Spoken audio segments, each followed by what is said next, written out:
Get your free copy of the complete tutorial at www.teachucomp.com/free.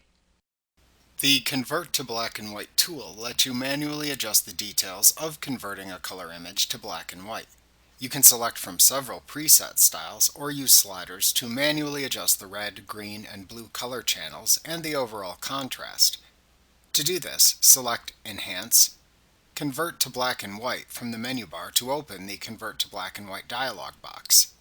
The before and after preview images at the top of the dialog box let you preview the changes that you make here. You can select a black and white preset style by clicking one shown in the Select a Style list in the lower left corner. Doing this then changes the values of the sliders shown in the Adjust Intensity section to the right. To manually adjust the black and white effect, use the red, green, blue, and contrast sliders in the Adjust Intensity section to specify your own black and white conversion settings. You can reset the selected style after making adjustments by clicking the Reset button. You can also use the Undo and Redo button shown here to undo or redo your changes to the settings.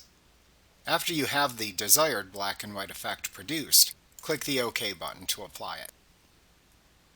Like what you see? Pick up your free copy of the complete tutorial at www.teachucomp.com/free.